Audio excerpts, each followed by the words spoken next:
Vous m'entendez? Oui, parfait. Ok. Et bon, alors bonjour à tous et à toutes.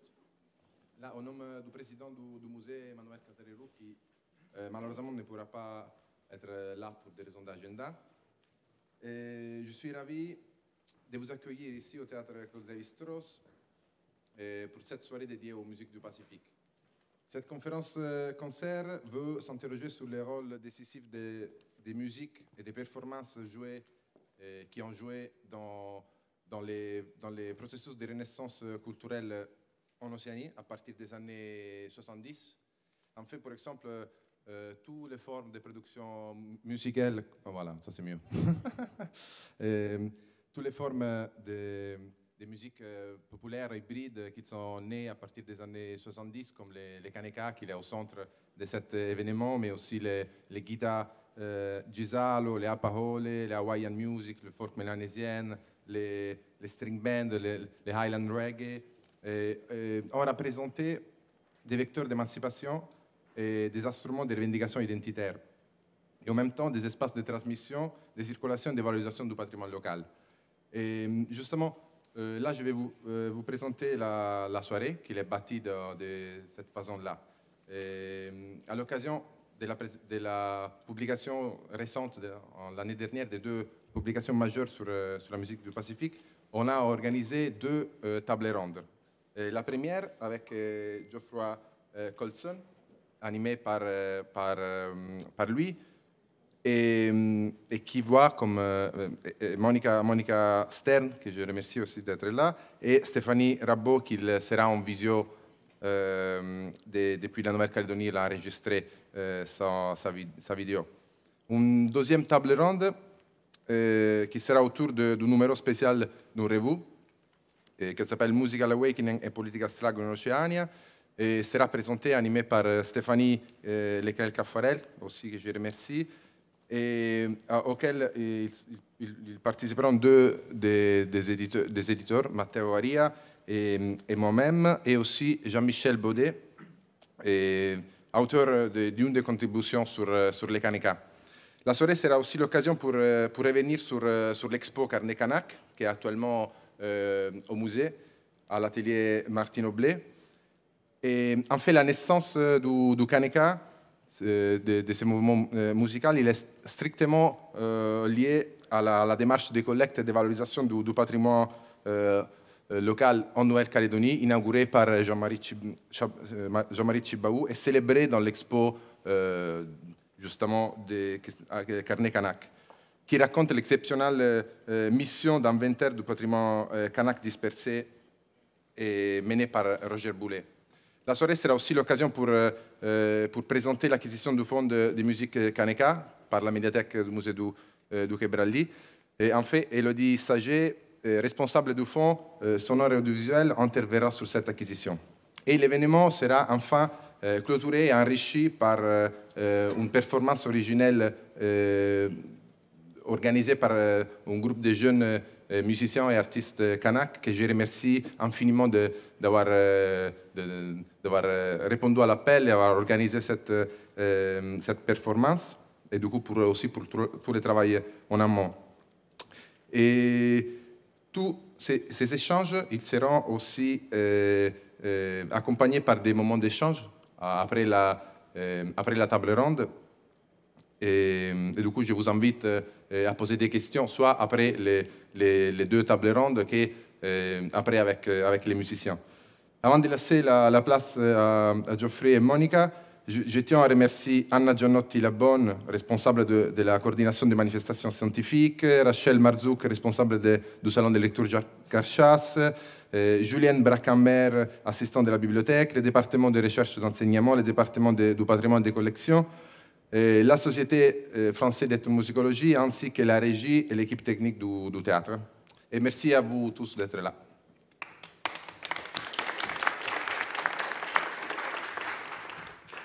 Merci Matteo. Bonsoir à toutes et à tous.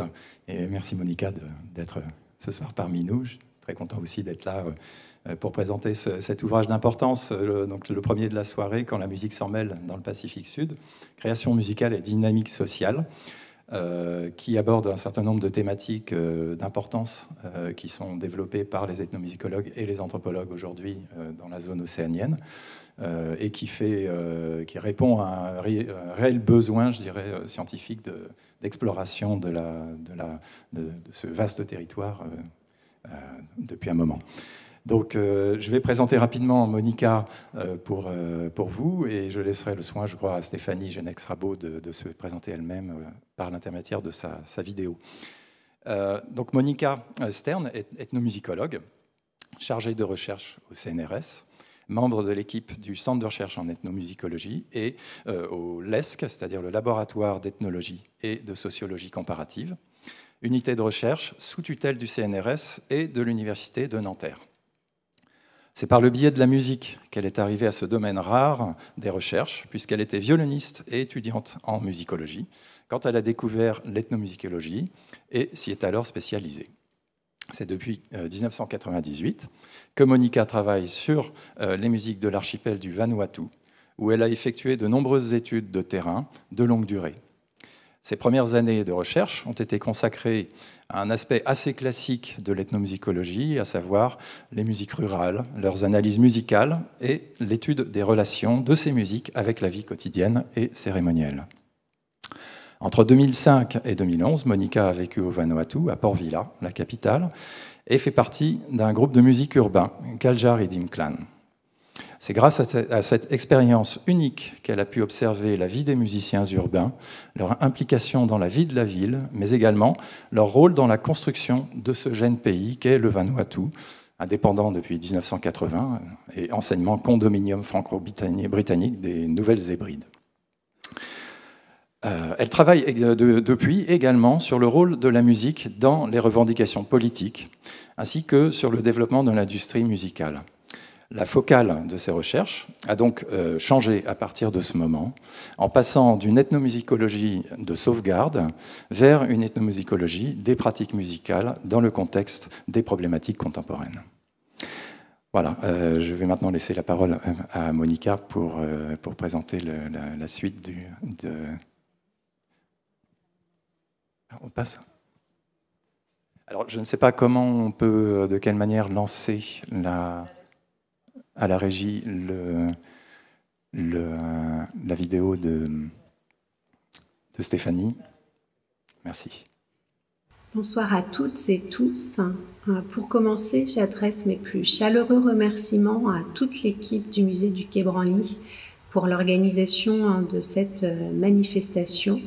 Un grand merci également aux collègues qui se sont mobilisés, Rachel, Mathéo, Geoffroy, Jean-Michel et bien évidemment Monica.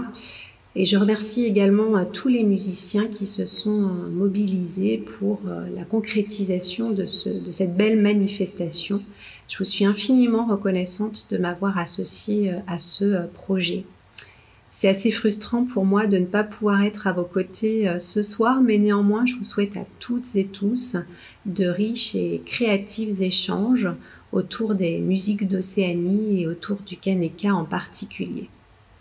Je suis ethnomusilinguiste en poste à l'Université de la Nouvelle-Calédonie et membre de l'équipe de recherche Iralo, un terme en langue nengone, l'une des langues kanak de Nouvelle-Calédonie, qui signifie chante, chanson, un nom assez évocateur des thématiques de recherche que l'on investit de façon prioritaire au sein de l'équipe, à savoir la chanson, la musique et toute forme de production artistique qui participe à la reconnaissance et à la valorisation de langues et de cultures minorées.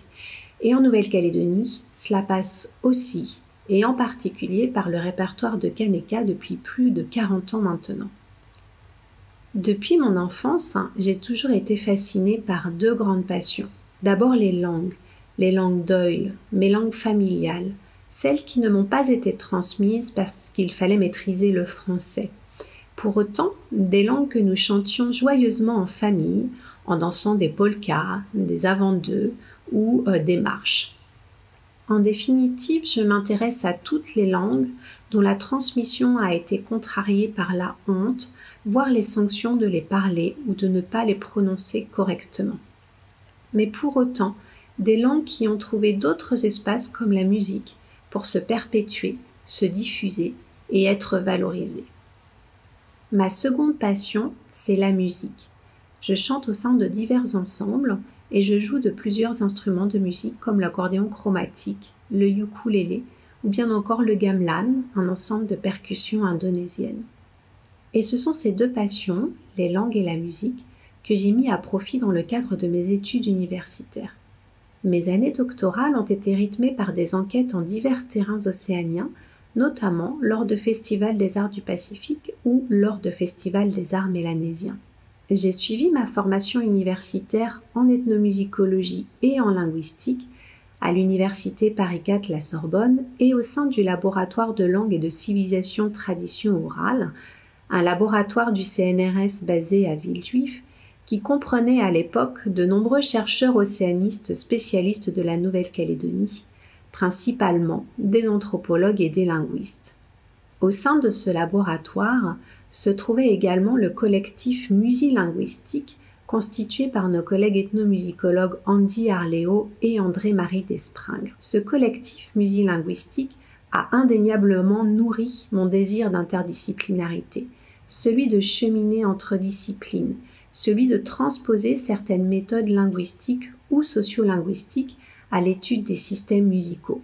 À mon sens, décrire le langage musical et le système de base d'une langue comprend de nombreuses similitudes et de nombreux recoupements. L'une des intuitions que j'ai acquises au cours de mes expériences de vie et de mes explorations scientifiques, c'est que s'intéresser aux langues et cultures minorisées passe aussi par la musique. En Océanie et en Nouvelle-Calédonie en particulier, où certaines d'entre elles ont été soumises à des rapports inégalitaires, voire à des rapports de domination. Et ce sont ces liens entre langue et chanson, entre langue et musique, qui définissent mes recherches depuis plus de 20 ans en contexte océanien et en Nouvelle-Calédonie en particulier. Je me suis d'abord intéressée aux enfantines en langue kanak avant d'explorer d'autres répertoires musicaux, comme le répertoire de chants religieux polyphoniques en langue kanak ou bien encore le kaneka. Plus récemment, je me suis également intéressée au slam, au rap et au hip-hop en contexte urbain à Nouméa et dans le Grand Nouméa. En définitive, je m'intéresse à la musique comme instrument de revitalisation linguistique et comme moyen de revalorisation et de reconnaissance de langues et de cultures minorées. En Nouvelle-Calédonie, les revendications linguistiques et culturelles kanak et la valorisation des langues locales dans les espaces publics sont indissociables de la musique. Divers répertoires ont participé à la transmission de génération en génération d'un riche patrimoine linguistique et culturel. On peut citer par exemple les dos et les taperas, ces chants religieux polyphoniques à 4 voix introduits par les missionnaires protestants de la London Missionary Society pour diffuser le message chrétien. On peut citer également, à partir des années 1970-80, le reggae, le folk mélanésien et notamment le riche répertoire de kaneka qui va investir les rues et les médias calédoniens. Les pratiques musicales en Nouvelle-Calédonie sont assez peu documentées. Plus globalement, il existe peu de recherches francophones sur les musiques en Océanie, comme il existe peu de chercheurs d'Europe qui sont spécialisés dans ce domaine. En Nouvelle-Calédonie, ce sont les répertoires musicaux traditionnels kanak que l'on connaît le mieux grâce aux travaux de nos prédécesseurs. On peut citer notamment le travail de notre collègue présent ce soir, Jean-Michel Baudet, qui a enquêté aux côtés de Lionel Vieri et dont les travaux seront édités en 1990. Lui emboîte le pas l'ethnomusicologue suisse Raymond Hamann, qui va étudier les danses et musiques kanak et qui travaillera également sur les musiques du Vanuatu. Il existe également un volume qui retrace l'histoire des musiques de la Nouvelle-Calédonie de 1843 à 2008, qui a été édité par le musée de la ville de Nouméa en 2008. Enfin, on peut citer le travail collaboratif de Françoise Desgeorges et de Charles Le Gargasson, en collaboration avec Emmanuel Chibaou et Hervé Lecrin, et qui aboutira à l'édition d'un album en 2009 intitulé Nouvelle-Calédonie, Voix des rivages et des montagnes, édité dans le label Bouddha dans la collection Musique du Monde. Pour les rares études qui portent sur les pratiques musicales kanak plus contemporaines, seul le répertoire de Kaneka est documenté. Raymond Hamman publiera quelques études sur ce répertoire, mais c'est surtout grâce à l'ouvrage collectif dirigé par François Bensignor et publié en 2013 que l'on connaît mieux l'histoire du Kaneka, ses caractéristiques, son évolution, ses différents courants, ses titres et groupes emblématiques. Au-delà de ces travaux de référence pour la Nouvelle-Calédonie, je n'oublie pas de citer notre collègue Hugo Zemp, qui a fortement marqué notre discipline par les études qu'il a menées dans les années 1970 aux îles Salomon en Mélanésie. Si toutes ces recherches ethnomusicologiques sont longtemps restées confinées aux seules musiques traditionnelles, c'est en partie à cause de la définition initiale qui lui est assignée par son créateur Jaap Kunst, qui en exclut à la fois les musiques savantes occidentales, mais aussi les musiques populaires de divertissement. Ces recherches initiales correspondaient aussi peut-être à une demande locale liée à l'émergence de centres culturels, de musées, liée à des politiques de préservation de traditions orales encouragées par l'UNESCO. Les musiques, comme les langues, ont longtemps été perçues comme des pratiques vulnérables, en danger, qu'il fallait à tout prix documenter et préserver en priorité. En Polynésie, bien que notre collègue Geoffroy Colson ait étudié les musiques à Tahiti, la plupart de ses travaux sont édités en anglais. On peut citer également le travail réalisé par notre collègue Peter Brown, qui a publié quelques études sur la danse à Tahiti et le Festival des Arts du Pacifique. Citons également le travail de notre collègue anthropologue Aurélie Comte-Deveau sur la danse à Tonga. Il existe également quelques mémoires de master qui portent sur des pratiques musicales en Océanie. Dans ce contexte, jusqu'à il y a environ une dizaine d'années, il existait peu d'études ethnomusicologiques en français sur les musiques du Pacifique, autres que classées comme traditionnelles ou qui traitent de problématiques contemporaines, à quelques exceptions près, comme la traduction de Steven Feld sur la berceuse collectée par Hugo Zemp. Et c'est certainement l'une des raisons pour lesquelles il n'y avait jusqu'alors aucun ouvrage collectif en français sur les musiques d'Océanie. C'est donc dans la perspective de diminuer cet angle mort des recherches ethnomusicologiques francophones que l'idée de lancer ce projet d'ouvrage collectif a émergé avec ma collègue Monica.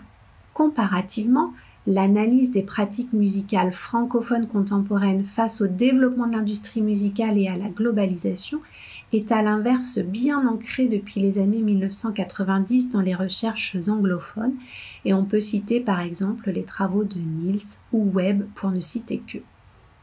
Pour autant, ces travaux restent encore à la marge et très peu connus des lecteurs francophones.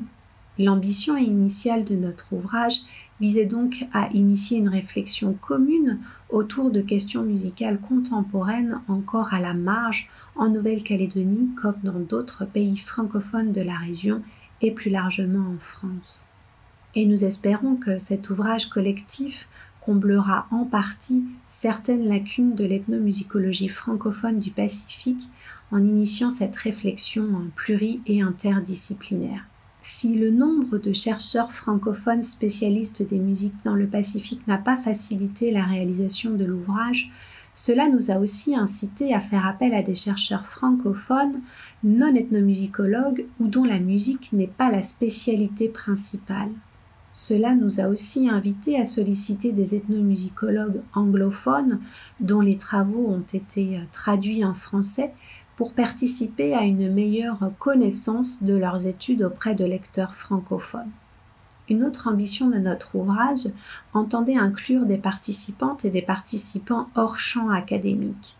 Nous désirions fortement en effet faire participer des artistes locaux ou des acteurs océaniens des mondes musicaux.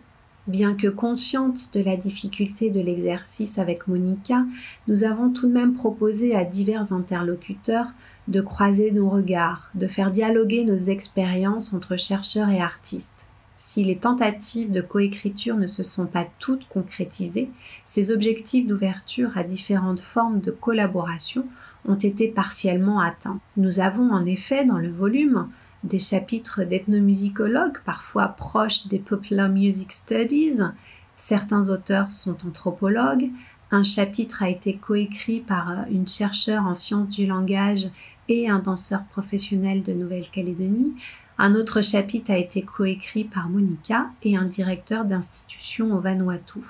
Nous regrettons cependant de n'avoir aucune collaboration avec des musiciens océaniens ou avec des professionnels du secteur de l'industrie musicale. Si la recherche inclusive est complexe, ces difficultés ne sont certainement pas propres à l'Océanie et nous ne la mettons pas de côté pour autant pour nos travaux futurs. J'espère d'ailleurs sincèrement que la manifestation de ce soir sera l'occasion de voir se dessiner des collaborations interprofessionnelles, interinstitutionnelles, des projets décloisonnés et décloisonnants autour des musiques d'Océanie, j'en chéris le vœu.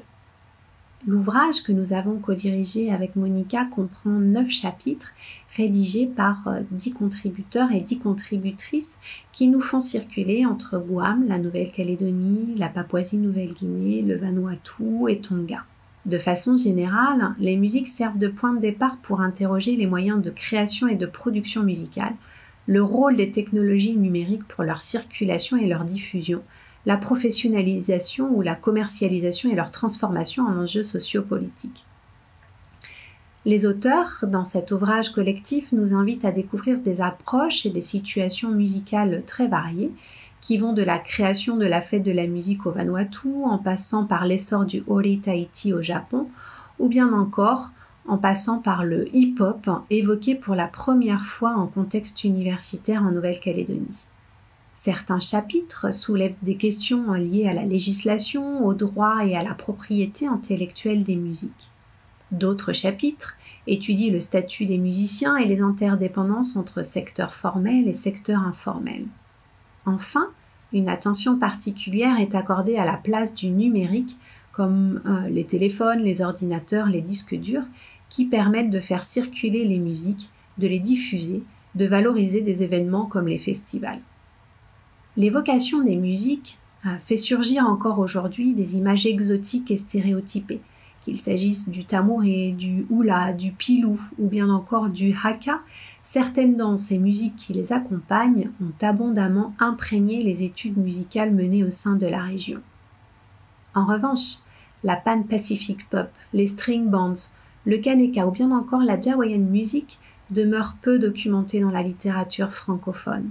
Et il en est de même du hip-hop comme du reggae du Pacifique, pourtant très en vogue dans la région depuis plusieurs décennies.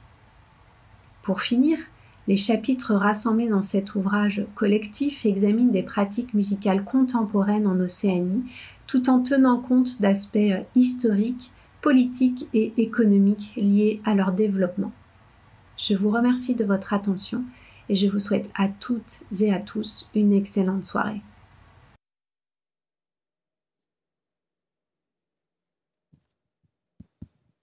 Bien. Merci Stéphanie Jeannex-Rabot de cette belle présentation de ce volume qui effectivement aborde un panel de problématiques tout à fait larges sur les musiques donc d'Océanie. Donc je vais laisser la parole à Monica qui va peut-être expliquer.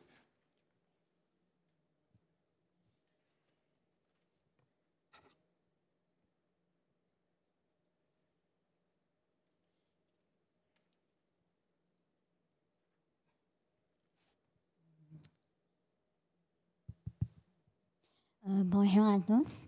Je voulais commencer par remercier Matteo, Rachel et toute l'équipe d'avoir organisé cet événement.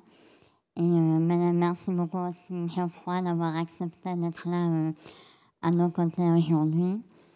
Je voulais aussi remercier bien sûr les musiciens et les artistes qui vont, et d'autres participants qui vont prendre part à cet événement.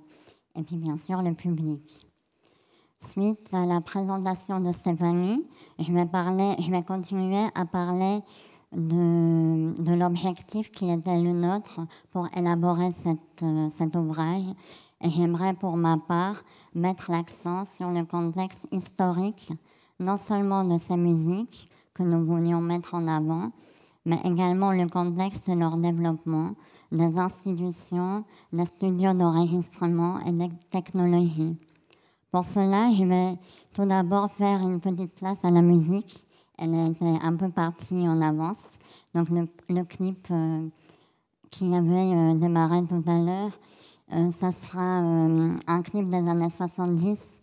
C'est le groupe Sangoma de Papouasie-Nouvelle-Guinée, puisque c'est un groupe qui est directement lié à la création en Papouasie des institutions d'enseignement artistique officielles.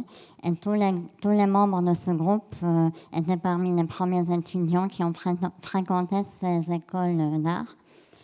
Et je voulais ainsi montrer le rôle des institutions officielles dans le développement de l'industrie musicale et dans le rayonnement des musiques de Papouasie dans toute la Mélanésie. Je voulais aussi attirer l'attention au fait que, en même moment où Hugo Zemp, notre collègue ethnomusicologue, enregistrait des polyphonies, des flûtes de Pan et d'autres musiques des îles Salomon, en même moment, il y avait déjà ce genre de musique, ce style, l'industrie musicale qui existait déjà en Mélanésie. Donc, je voulais souligner que les musiques populaires et les musiques dites traditionnelles existent depuis longtemps dans le Pacifique. L'histoire de ces musiques est déjà ancienne et plusieurs répertoires coexistent, traditionnels ou pop, réappropriés ou importés, sans forcément représenter un danger des uns pour les autres. Au contraire, ils peuvent se nourrir, ces musiques peuvent se nourrir les unes des autres.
Donc c'était pour donner un exemple de musique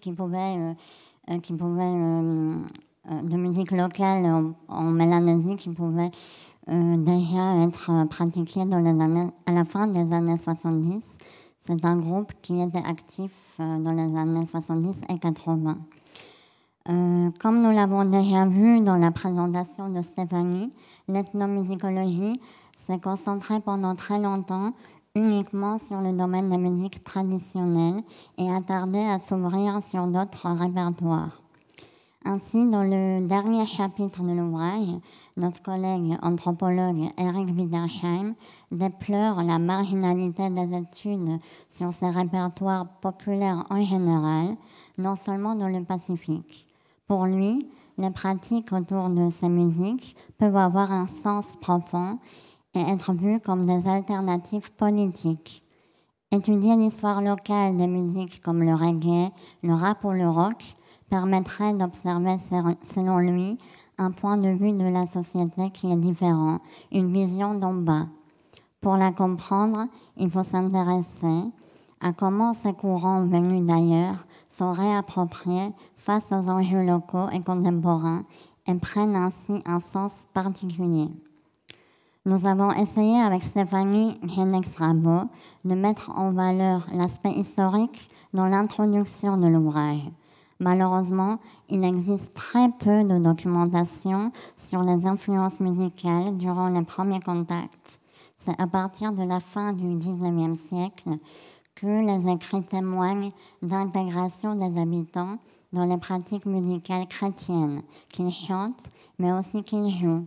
On trouve des traces, des témoignages dans les écrits des missionnaires sur l'existence des harmoniums et des orgues en Nouvelle-Hébride, par exemple. Nouvelle-Hébride, anciennement Vanuatu, aujourd'hui Vanuatu. Le déplacement des populations qui découlent de la colonisation et leur interaction sociale ont donné lieu à de nouvelles créations musicales. Des fanfares et des groupes qui utilisent des guitares et ukulélé se constituent et deviennent très populaires dans certaines îles océaniennes. La période de la Deuxième Guerre mondiale, mieux documentée, a fortement influencé l'évolution des répertoires musicaux dans le Pacifique.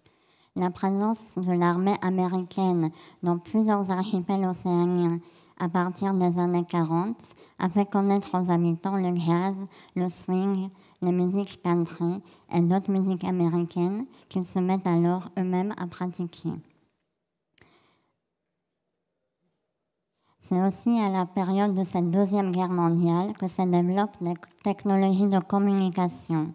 Pour des auteurs comme White et Lindstrom, ces technologies importées durant la Deuxième Guerre mondiale ont, je cite, fait entrer la musique du Pacifique dans l'ère moderne.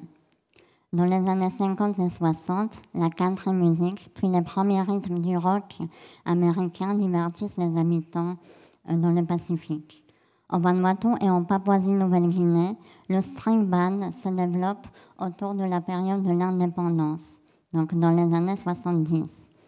Je vais vous passer un petit extrait d'un string band.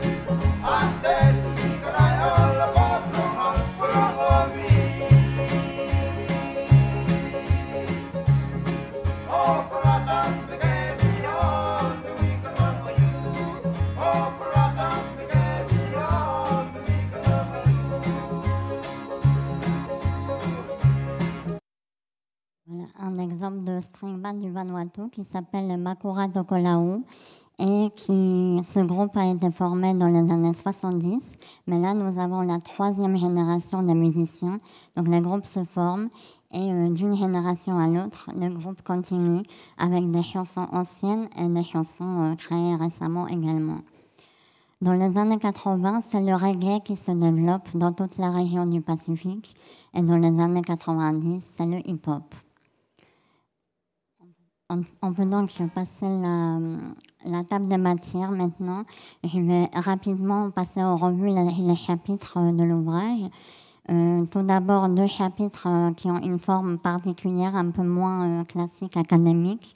Donc, un témoignage d'expérience par Elatiana Razafi, maîtresse de conférence à l'Université de Nouvelle-Calédonie à l'époque. Nous propose un retour d'expérience avec un artiste danseur d'hip-hop, une expérience qu'ils ont fait en contexte universitaire, sous forme de carnet ethnographique. Ce chapitre met en perspective, à travers le récit de Latiana et de Soufiane Karim, le danseur, la place de la forme musicale globalisée qui est le hip-hop, dans la création, production et diffusion en contexte universitaire. Donc, ils décrivent un petit peu l'expérience de la danse hip-hop qu'ils ont essayé d'intégrer dans leur enseignement universitaire. Dans l'avant-dernier chapitre, sous forme d'entretien, Georges Combo, directeur de l'Alliance française à Port-Vila, capitale du Vanuatu, relate l'initiation de la fête de la musique dans l'archipel et l'engagement de l'Alliance dans d'autres activités musicales, comme par exemple le soutien de groupes de musique locaux dans la production de leurs albums. Le regard de ce passionné sur plus de 20 ans d'histoire de la musique à Port-Vila apporte un éclairage précieux sur le monde de la musique de cette capitale. Les chapitres suivants sont sous forme plus classique académique. Notre appel à participation à l'ouvrage évoquait l'industrie musicale dans le Pacifique. Celle-ci a en effet introduit dans les îles des aspects musicaux particuliers que la recherche ne peut plus ignorer de nos jours. En réalité, l'émergence de l'industrie musicale dans le Pacifique ne date pas d'hier. Les premiers enregistrements commerciaux de musique dans le Pacifique ont été réalisés à Honolulu en 1905. Aujourd'hui, le développement du numérique a entraîné à son tour de profonds changements dans l'industrie musicale. L'Internet et les technologies numériques facilitent l'accès aux musiques, mais aussi la possibilité de les produire, voire de les autoproduire et de les diffuser par soi-même, presque immédiatement partout dans le monde. Ainsi, le chapitre de Dennis Crowdy, maître de conférence à Macquarie University à Sydney, met en valeur des aspects physiques du numérique à travers la musique populaire enregistrée en Papouasie-Nouvelle-Guinée. Dans ce contexte, où l'Internet n'est pas largement accessible, c'est par le biais des cartes mémoire SD et des téléphones portables que la musique circule. L'analyse de corpus musicaux diffusés sur ces cartes et la manière dont ils sont échangés révèlent un changement de pratique musicale. Je cite Dennis Crowdy, « Un retour du global vers le local, du professionnel vers l'amateur ou du commercial vers l'indépendant. » Brian Dietrich, professeur à Victoria University à Wellington en Nouvelle-Zélande, étudie dans son chapitre la représentation en ligne du 12e Festival des Arts du Pacifique qui s'est tenu à Guam en 2016. Il analyse des outils numériques et des médias sociaux autour du festival. Après le site web officiel, il décrit des réseaux sociaux, Facebook et Twitter, qui permettent de publier, partager et liker les informations officielles et personnelles. La plateforme YouTube, analysée ici comme l'archivage social, permet à tout un chacun de poster des vidéos et un espace est également dédié aux commentaires. Ces espaces virtuels sont révélateurs des représentations sociales et des échanges d'informations en ligne autour des pratiques qui sont mises en scène lors du festival. La question de l'industrie musicale dans le Pacifique touche aussi, comme partout ailleurs, la question de droit d'auteur ou de copyright. Ces dernières années, plusieurs États du Pacifique ont rejoint OMPI, Organisation mondiale de la propriété intellectuelle, ce qui conduit à une universalisation des lois internationales sur toutes les musiques. En pratique, les choses sont beaucoup plus complexes. Les formes de propriété sur les savoirs locaux existaient dans cette région bien avant la colonisation. Ainsi, le chapitre d'Aurélie Condevaux, maîtresse de conférence à Paris 1, étudie ces questions de propriété et des enjeux de la protection concernant les danses et les musiques traditionnelles à Tonga. Aurélie souligne des rapports ambivalents entre la législation internationale et des pratiques établies depuis bien plus longtemps dans l'archipel. Elle montre la divergence de perception de ce qu'est un droit d'auteur et des enjeux économiques et de pouvoir liés à la commercialisation et la patrimonialisation de ces pratiques. Jane Freeman-Moulin, professeure d'ethnomusicologie à l'Université d'Hawaï, propose une analyse de la circulation des danses polynésiennes entre les îles du Pacifique et le Japon. Ces répertoires des danses polynésienennes font l'objet d'un grand engouement des Japonais depuis les années 80 et 90. Elle analyse la commercialisation des pratiques culturelles et met à jour des stratégies d'appropriation des arts des autres, mais aussi des stratégies qui affirment l'appartenance d'une expression culturelle à un seul groupe qui aurait à lui seul la légitimité à la rendre lucrative. L'aspect lucratif de la musique est également au sein de notre contribution avec Stéphanie, puisque nous comparons l'institutionnalisation de la musique en Nouvelle-Calédonie, collectivité française, et au Vanuatu, l'État indépendant. Dans ce contexte où le potentiel économique est faible, la possibilité d'un véritable statut du musicien professionnel est pourtant peu envisageable. En conclusion, nous avons essayé dans cet ouvrage collectif de rendre compte en français des recherches actuelles sur les musiques des îles du Pacifique menées par des collègues francophones et anglophones. Si dans les années 70 et 80, plusieurs États insulaires marchaient pour leur indépendance, la demande était forte de sauvegarder des traditions locales, la CASOM, afin de construire leurs identités nationales. Cependant, cette démarche a laissé les musiques populaires dans le contexte Cette démarche a laissé les musiques populaires et le contexte de musique enregistrée en marge de toute étude sérieuse. Pourtant, ces répertoires musicaux révèlent de nombreux aspects de la société. À partir des années 90, les chercheurs anglophones commencent à s'y intéresser. Et c'est dans cette direction que nous avons également essayé de conduire cet ouvrage. Je vous remercie. Merci Monica, merci beaucoup. Je crois que je vais laisser la parole à Élodie Saget maintenant, qui va nous parler des collections du musée, notamment de la présence du Kaneka.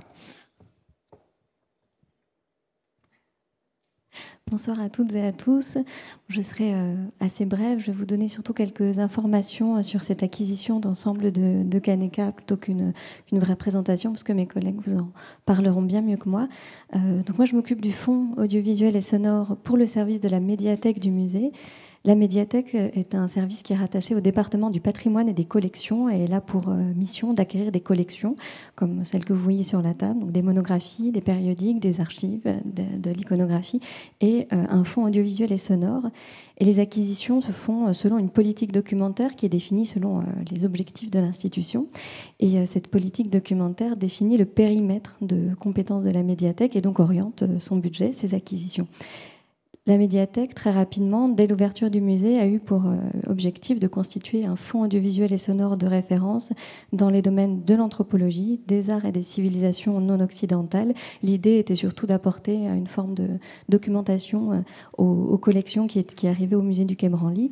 Et puis petit à petit, elle s'est développée pour adopter son propre développement et acquérir des choses qui l'intéressent, elle, particulièrement. Les premières acquisitions datent de 2005. Elles s'appuient sur le Conseil consultatif de la documentation. Et depuis, cette politique a évolué et les derniers axes d'acquisition qui se renforcent, notamment sur l'impulsion d'Emmanuel Casarero, sont l'autoreprésentation, la création contemporaine, ses enjeux, sa place dans le paysage contemporain, les scènes du monde, l'identité collective, les usages des territoires, le colonialisme, la pluralité des voix. Donc, de ce renouvellement vient l'acquisition du Kaneka dans la collection de la médiathèque.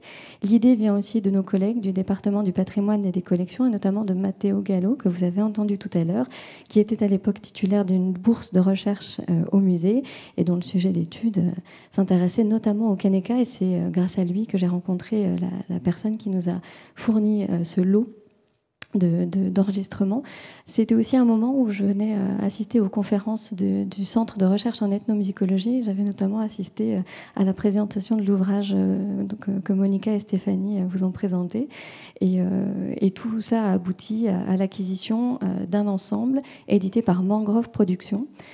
C'est Alain Lecante, qui est le directeur de Mangrove Productions, qui est producteur, éditeur, qui nous a accompagnés dans ce projet. Je le remercie au passage pour son implication et sa gentillesse dans ce projet. La première acquisition du premier ensemble qui constitue la majeure partie de la collection aujourd'hui au musée, date de 2020-2021 et représente 313 titres exactement. Elle a été complétée en 2022 avec 26 titres. Donc on a aujourd'hui en gros 340 titres et nous continuerons à alimenter cet ensemble au fur et à mesure des éditions. Donc quelques mots rapides de Mangrove. Mangrove, c'est un label, un studio, une maison d'édition qui s'intéresse notamment à la musique dite world, au reggae, au kaneka, à des musiques traditionnelles, qui rachète aussi des catalogues qui sinon ne seraient plus distribués. Elle a été fondée en 1989 et elle est l'une des premières maisons d'édition musicale de Nouvelle-Calédonie. Si mes informations sont bonnes, mes collègues pourront me corriger si je me trompe.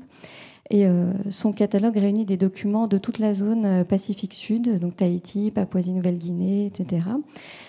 C'est un label qui a largement contribué, selon ce qu'on m'a dit, à l'impulsion et à la diffusion du développement du kaneka, qui est devenu un genre emblématique de la Nouvelle-Calédonie.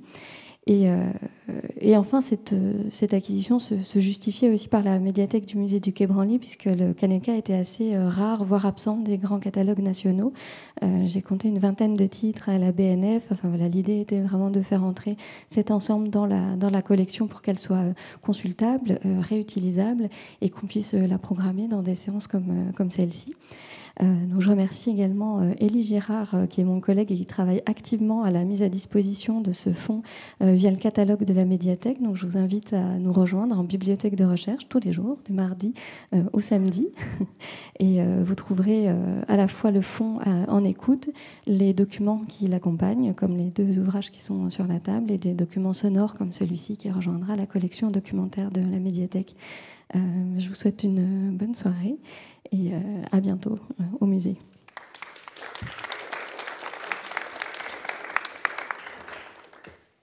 Merci Élodie Saget. Je crois que c'est le tour maintenant de Stéphanie Leclerc-Caffarel qui vient nous présenter la deuxième session d'actualité de la recherche avec Réveil musicaux océaniens.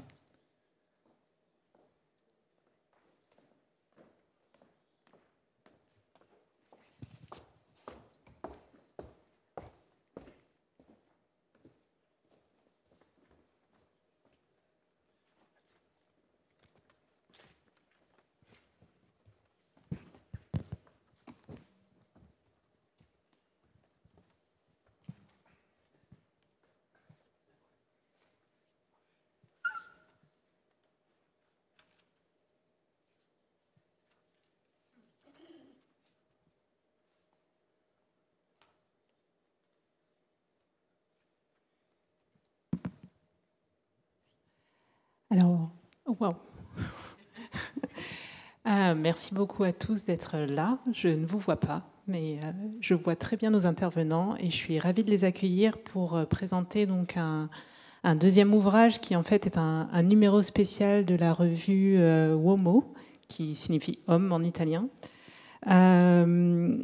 qui nous parle en fait donc en complément de l'ouvrage que nous ont présenté Stéphanie et Monica et Geoffroy, de ces musiques actuelles du Pacifique, de ces musiques hybrides et de la façon dont elles articulent des questions extrêmement importantes dans le Pacifique contemporain, à savoir la transmission des savoirs, les identités culturelles, les revendications culturelles, ces revendications culturelles qui sont en particulier celles de la jeunesse dans le Pacifique aujourd'hui. Et voilà, et évidemment les auteurs que je vais vous présenter, les éditeurs et les auteurs que je vais vous présenter maintenant, parce que nous avons la chance d'avoir avec nous les deux éditeurs de ce numéro spécial de la revue et un auteur que je vais présenter comme il se doit dans le Pacifique par ordre de seniorité. Donc Jean-Michel Baudet, vous allez commencer. Et j'ai perdu mes notes parce que sinon c'est pas possible. Ok. Pas de panique, c'est le problème de la technologie. Hein. Hop, voilà, j'aurais mieux fait de m'en tenir à la solution low-tech. Alors, Jean-Michel Baudet, vous êtes ethnomusicologue, professeur émérite des universités. Vous avez enseigné notamment longtemps à l'université de Paris-Nanterre. Vous enseignez l'ethnomusicologie et l'anthropologie à partir de 1988. Et vous avez également enseigné dans une université brésilienne en 2002-2003. Vous êtes habilité à diriger des recherches et si votre expertise peut être principale est la caractérisation des musiques des basses terres d'Amérique du Sud, qui vous ont emmené notamment à travailler en Guyane française et en Bolivie, il y a dans votre carrière une sorte d'intermède qui nous intéresse particulièrement aujourd'hui, au moment de ce qu'on appelle en Nouvelle-Calédonie les événements. Vous en parlerez là aussi mieux que moi, où vous avez fait un travail de terrain en ethnomusicologie et bien plus que ça en matière d'action culturelle en Nouvelle-Calédonie, et où vous êtes en particulier intéressé à la caractérisation de ces musiques kanak, et y compris des musiques kanak émergentes, actuelles, dont il est question aujourd'hui. Matteo Aria, vous êtes professeur d'anthropologie économique, de culture océanienne et de culture populaire à l'Université de Rome. Vous êtes aussi en charge de l'enseignement anthropologique qui est destiné aux doctorants du programme doctoral de votre université qui s'intitule, je traduis, Histoire, anthropologie et religion. Vos recherches vous emmenez dans un très grand nombre de régions du monde. Il y a une très grande diversité d'aires géographiques quand on parcourt votre travail, de l'Italie à la Polynésie, en passant par le Ghana et la Nouvelle-Calédonie, qui nous intéresse encore une fois particulièrement aujourd'hui. Et cette diversité dans vos recherches tient aussi au sujet que vous avez abordé, puisque j'ai trouvé des références au don de sang en Italie, à la pêche au Ghana, mais aussi des choses plus transversales qui ont peut-être lien à la mémoire, au rapport au territoire, à la transmission. Et pour ce qui est donc transmission notamment pour la Polynésie, mais aussi pour ce qui est plus largement du Pacifique, et de la Nouvelle-Calédonie, l'idée des objets ambassadeurs, les politiques culturelles et là aussi un sujet qui nous intéresse particulièrement ce soir, qui sont ces phénomènes ou ces processus de patrimonialisation. Matteo Gallo, vous êtes ATER, c'est-à-dire attaché temporaire d'enseignement et de recherche à l'université d'Aix-Marseille et chercheur associé au Credo. Ceci fait suite à 2 ans que vous avez effectué au musée du Quai Branly en tant que chercheur postdoctorant pour le département de la recherche et de l'enseignement. Et vous vous intéressez depuis longtemps, depuis votre thèse en tout cas, à la circulation des savoirs. Et vous avez en particulier, pendant votre postdoc, centré ces recherches sur la circulation des savoirs, mais en lien avec le réveil des consciences politiques, à travers un cas d'étude qui est celui du Kanetka, comme mouvement musical, mais plus largement mouvement artistique en Nouvelle-Calédonie à partir des années 80. Et donc, on va parler de tous ces sujets aujourd'hui. Sujets qui sont, Élodie Saget de le rappeler, des sujets qui sont au cœur de l'évolution du musée du Quai Branly, qui, sous la présidence d'Emmanuel Casarero, tient à donner une plus grande place au monde contemporain, une plus grande place aussi au patrimoine culturel immatériel et à des voies plurielles, multiples, à des coproductions de savoir qui laissent une très grande place aux communautés d'origine des collections que le musée a la charge de conserver. Donc, je vous passe le relais pour présenter l'ouvrage.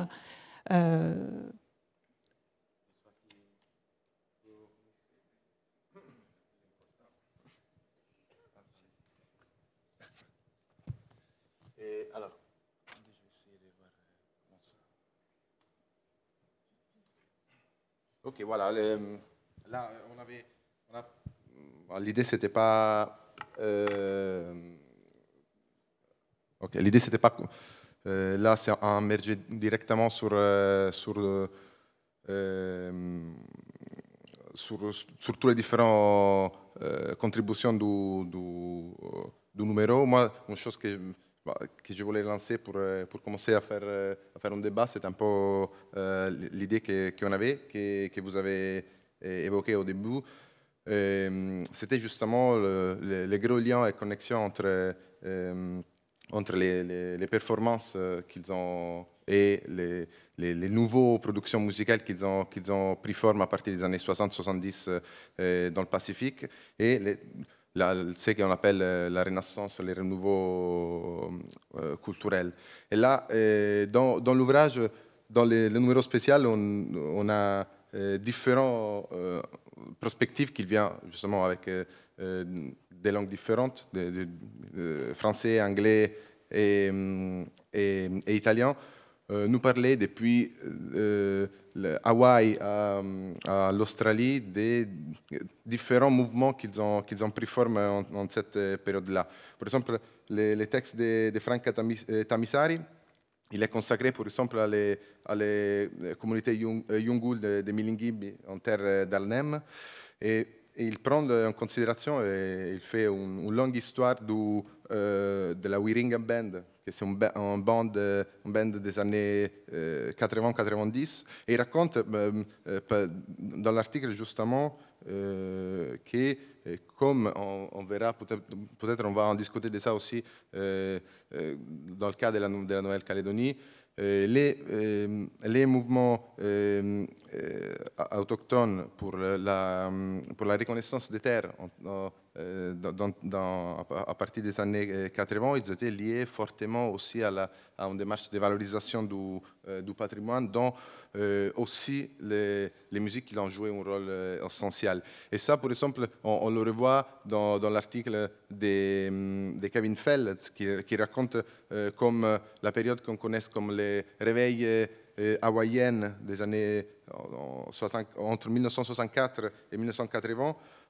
C'était une période où la musique il a joué un rôle il a joué un rôle essentiel pour les peuples Kanaka Maoli. Et il prend en considération justement que précisément en ces moments-là, les nouvelles générations, c'est un autre thème qui recourt tout le temps, les protagonistes de ces réveils, notamment, sont des nouvelles générations. Là, les gros groupes de musique qui sont nés en cette période-là, ils ont essayé de faire, dans cette démarche de revendication, ils ont essayé de produire des musiques comme celle-là dont il parle Kevin Felder, qui s'appelle la Pahaole, qui est une musique hybride, que ça veut dire mi-étranger. Et c'est une musique qu'il est né en cette période-là et qu'il a soutenu énormément aussi toute une démarche de critiques aussi anticoloniales et anti-américaine. Et là, par exemple, il prend en considération George Elm, qui est un musicien historique qui, dans cette période-là, les chansons ils ont été reprises par énormément de jeunes Kanaka Maori dans les nouvelles chansons. Et voilà, ça c'est des thèmes que je pense qu'on retrouve aussi dans le contexte de la Nouvelle-Calédonie, ou dans la même période, à peu près dans les années 80, à partir plutôt des années 70 et aussi 80, il commençait ce qu'on appelle les réveils culturels kanak, qui, d'un côté, il donnait naissance à un projet énorme de collecte et valorisation du patrimoine matériel et immatériel kanak, dont, par exemple, l'expo qui est actuellement au musée. Il célèbre avec la démarche de Roger Boulet, voulue par Jean-Marie Tchibaou, de collecte des éléments kanak dispersés dans tout le monde. Et au même moment, dans les projets politiques et culturels, il y avait aussi l'envie d'une mise en circulation directe du patrimoine collecté. Et là, du coup, à côté de ce travail ici, il y avait aussi le travail des ethnomusicologues, jeunes artistes, collecteurs locaux qui, au même moment, qu'il prenait aussi connaissance et collectait ces patrimons-là, il le remettait énormément en circulation. Il y a une planche de l'Expo qui raconte ça, du coup, du moment où cette structure de mise en circulation, c'est-à-dire au moment où les savoirs étaient collectés, il y avait des affiches qu'ils étaient, ou des petits numéros comme les numéros de la case. Il y a, je pense que Jean-Michel pourra en parler plus, où l'idée c'était justement de remettre tout de suite en circulation ces connaissances-là. Et c'est dans ces cadres-là qu'il naît aussi cette expérience musicale du Kaneka. Je ne sais pas si... Tu veux que je parle un peu là? Oui. Ouais, non, c'est bon, c'est bien. Il y a de nombreuses questions vraiment passionnantes qui ont été soulevées depuis tout à l'heure là. Et en particulier, une de celles que j'ai notées, c'est une tendance à séparer la musique ancienne et la musique des jeunes. Comme si on disait que c'était deux choses distinctes. Par exemple, on pourrait croire que des hommes politiques très importants, de premier plan, comme Jean-Marie Tjibaou, demandaient à ce qu'on travaille, que dans le cadre d'une politique de travail, de décolonisation, demandent qu'on travaille principalement sur des musiques anciennes. Mais en même temps, lorsque, avec Kalonbat T1, mon pote et mon collègue, on a fabriqué la première réunion de tous les jeunes musiciens kanak en 1985 à Kanala, et qu'on en a parlé à Léopold Jorédier, qui à cette époque-là était donc le secrétaire général de l'Union calédonienne, il a accepté tout de suite. Il a accepté tout de suite. Et lorsque cette réunion a eu lieu, où le mot Kaneka est apparu et a été choisi, il y avait parmi les organisateurs concrets de cette rencontre exceptionnelle, il y avait de nombreuses personnes, des anciens, ce qu'on appelle des vieux et des vieilles de la région de Kanala. Et à la fin, ils ont salué les jeunes gens, ils ont salué les jeunes musiciens. Et donc c'est important de voir qu'il n'y a pas d'opposition entre les deux. Il n'y a pas d'opposition entre la musique des anciens et la musique des jeunes gens avec des guitares et des batteries. Il y a lorsque les jeunes gens du fameux groupe Bwanjep ont joué de la musique ayengen, les anciens, les vieux chanteurs, ceux qui chantaient du ae, ils ont écouté avec beaucoup d'attention et ils ont fait des critiques concrètes, précises sur la musique qui avait été faite. Il n'y avait pas d'opposition. De même, partout dans le Pacifique, tout ce qu'on vient d'entendre là, il est évident que les jeunes gens qui jouent de la batterie, de la guitare électrique, des choses comme ça, au moment des luttes pour l'indépendance, donc 84-85 en Kanaki, dans ce qu'allait devenir la Kanaki, eh bien, ces jeunes gens-là, ils se disaient, voilà, nous, on a des outils un petit peu différents. Qu'est-ce que nous, les jeunes, on va dire dans ce processus culturel, de construction culturelle de l'indépendance? Ils s'opposaient jamais, ils ne se sont jamais opposés aux anciens. Ils voulaient travailler le plus, ils ont cherché à travailler avec eux. Mais ils avaient des outils qui étaient différents, qui étaient des batteries, des guitares électriques, et des choses comme ça, des claviers électriques, des choses comme ça. Mais ils soumettaient, et chaque fois que j'ai pu le voir, ils étaient très attentifs, et très attentifs à écouter ce que les anciens disaient. Et c'est important donc de voir ça, que cette séparation entre musique ancienne, dite ancienne, et musique dite contemporaine n'est pas valide. Et que justement, les musiciens, les jeunes musiciens comme ceux du Kaneka, nous disent que cette séparation n'est pas valide. Ils ont toujours cherché, de manière très concrète, avec les matériaux musicaux, cherché à unir les générations, le son des différentes générations.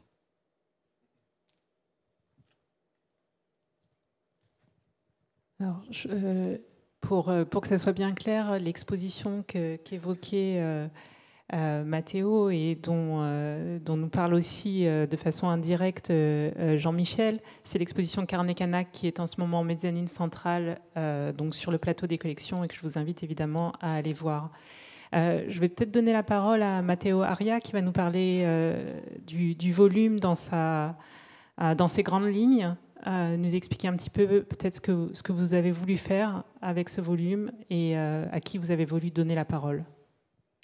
Alors, je remercie beaucoup, je suis beaucoup émotionné d'être ici. Je me reviens les mots de Bruce Chatwin, qu'est-ce que je suis en train de faire ici. Mais il doit être une raison parce que je suis ici. Maintenant, je ne sais pas plus exactement ce que c'est. Mais, non, c'est vrai. Et je dois dire que cette très importante revue italienne, elle a essayé de faire cet volume. C'est une chose importante, je ne sais pas. Mais elle essaie d'établir une connexion entre la musique et la politique en Océanie. Je pense que c'est une chose intéressante. Bien. Et après, il y a aussi un essai de connecter la littérature des ethnomusicologues. Ah, excuse-moi pour les Français, hein, mais je pense que c'est dramatique si je parle en italien. Peut-être aussi si je parle en français, c'est dramatique. Mais alors, je vais terminer. Alors, comment dire, une autre chose qui peut-être c'est intéressant, c'est de dire, alors, on va faire une confrontation entre les anthropologues et les ethnomusicologues de l'Océanie. Oui, aussi, Monica Stea, il a fait peut-être mieux. D'accord.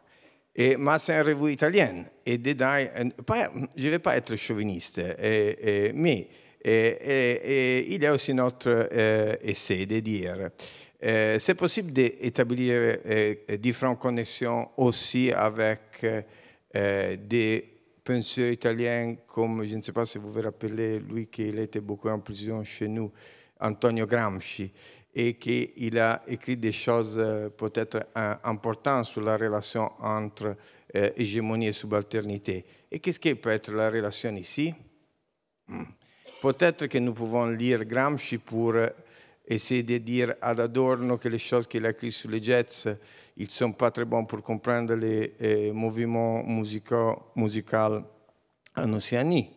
Ça veut dire que l'effervescence créative qu'il y a dans le monde de l'Océanie, pas seulement dans le monde de l'Océanie, c'est possible de les redécouvrir avec d'autres, comment je peux dire, instruments théoriques qu'il va redécouvrir. Gramsci, il arrive juste à Stuart Hall. Mais si je parle comme ça, je suis peut-être un peu beaucoup théorique, que ce n'est pas très intéressant. Mais la chose que nous avons essayé aussi d'explorer, c'est de mettre en évidence les connexions, les relations et connexions et relations que beaucoup de fois, il veut construire des choses qui ne sont pas authentiques, qui ne sont pas pures. Et pour ces raisons, ils sont très vitales. Et vital, je ne sais pas si c'est français. Il y a beaucoup de vie dedans. Et aussi, comme je peux dire que c'est très important la résistance contre toutes les choses qui viennent de l'extérieur, le colonialisme, etc. C'est très mauvaise chose, l'assoggettamento, comme vous avez dit en français, la soumission. Mais aussi, il y a beaucoup de troisième possibilités, que c'est de la résémantisation, la transformation, la réélaboration des choses qui viennent de l'extérieur et qui permettent de découvrir des choses qui viennent chez les contextes locaux. Et dans cette mise ensemble, il sort des choses qui sont très vivaces. Hein. Et je pense que nous avons essayé de marcher dans ce domaine, que je l'ai expliqué très mal. Mais dedans, nous avons aussi essayé de poser une question importante sur une période, que c'est la période des années 70-80, que c'est les années très importantes de cette décolonisation tardive de l'Océanie, en rapport à d'autres contextes, que c'est aussi qu'il a permis de faire sortir des choses particulières. Mais dedans, à cette situation, nous avons aussi de mettre un petit peu l'attention sur les rôles des intellectuels engagés dedans à ce parcours. Et aussi, ici nous avons quelque chose de cet homme extraordinaire, dans cette, comment je peux dire, l'intellettuel rovesciato, comme vous l'avez dit en français, l'intellectuel reversé, c'est quelqu'un qui n'est pas seulement là pour dire au peuple où il doit aller, mais c'est là pour apprendre au peuple ou pour être ensemble. Et nous avons aussi essayé de faire sortir des parcours in cette direction, des différents parcours en ce moment historique. La dernière chose, c'est les rôles, la relation très importante, c'est l'espace très important de la performance, que c'est structurel, ce n'est pas sovrastructurel à les mouvements politiques. Hein? Et ça, c'est une idée. Je pense que beaucoup de monde n'est pas d'accord que les performances, les niveaux culturels, c'est seulement la sovrastructure de l'érosion vraie structurelle économique. Et c'est très intéressant d'être ici et avec vous. Et pour le moment, je m'arrête. Peut-être après, je dois dire beaucoup de choses s'il y a du temps, mais c'est seulement pour... Alors, justement, moi, j'aimerais bien qu'on revienne un petit peu sur plusieurs choses. Alors déjà, je ne vous ai pas donné exactement le titre du volume et je ne vous ai pas précisé le numéro du volume. Donc c'est le volume, donc un numéro spécial de la revue WOMO, qui est le volume numéro 11, numéro 1, publié en 2021 et qui s'intitule je traduis Musique et politique en Océanie et confrontation de points de vue anthropologiques et musicologiques. Je vous invite très chaleureusement à aller y jeter un coup d'œil. Tous les articles sont très intéressants et donnent un point de vue assez large sur l'Océanie, même si c'est concentré sur l'Océanie, mais ça donne énormément de clés de compréhension qui s'appliquent, je crois, aussi à d'autres régions du monde. Mais c'est aussi un ouvrage ou un volume qui a des traits... Moi aussi, je perds mon vocabulaire, pourtant... Je suis francophone, qui a des lignes directrices qui sont extrêmement importantes dans un contexte que vous connaissez tous, qui est le contexte postcolonial ou décolonial. Et justement, j'ai quelques questions à ce sujet. Et on a parlé du fait que les acteurs principaux de ces musiques actuelles, hybrides, qui sont souvent qualifiées de musique populaire, comme si elles avaient quelque chose d'inauthentique, et qui sont l'objet des 2 volumes dont il est question ce soir. Ces acteurs qui sont la jeunesse en l'occurrence océanienne, mènent une forme de décolonisation qui est liée à de la globalisation. J'aurais bien aimé que vous nous parliez un petit peu de ça. Est-ce que vous en pensez, même si Jean-Michel Baudet en a déjà dit un petit peu quelque chose?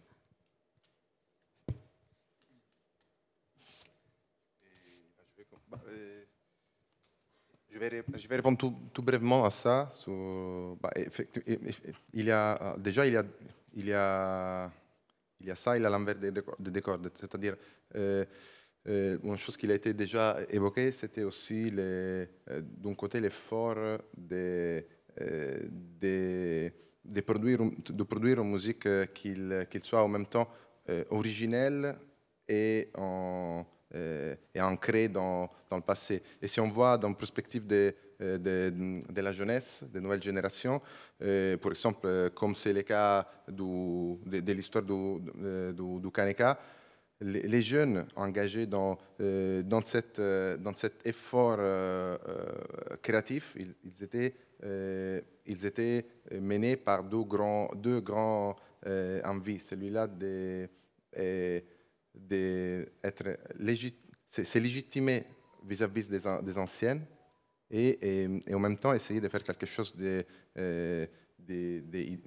au niveau identitaire complètement nouveau. Et ça, c'était quelque chose qui a posé aussi énormément de difficultés. Et ce n'est pas juste le cas de la Nouvelle-Calédonie, mais aussi dans les autres ouvrages, ça revient aussi cette idée cette difficulté aussi de se légitimer par rapport aux adultes, et non seulement ça, aussi vis-à-vis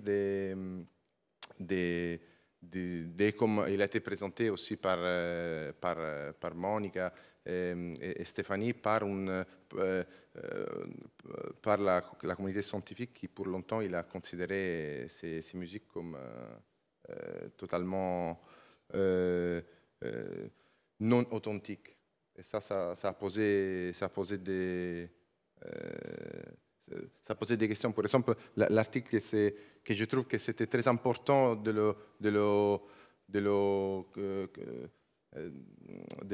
l'accepter dans ce volume, c'était celui-là justement de Raymond Amand, qui présente la perspective inversée pour laquelle, effectivement, dans cet effort de transmission, il souligne aussi l'effective dilution de certains éléments culturels qui, dans le déplacement, dans les transferts de la région à la ville, il a posé des problèmes de perte de mémoire, par exemple. Ça, c'est intéressant. Tu veux parler aussi, si j'ai bien compris, tu veux parler du mouvement inverse, c'est-à-dire que est-ce que des musiques de jeunes gens, mettons chez les Kanaks, est-ce qu'elles peuvent, ou des musiques ou des technologies modernes peuvent participer à des rituels? Moi, j'ai vu des choses vraiment passionnantes de ce point de vue-là.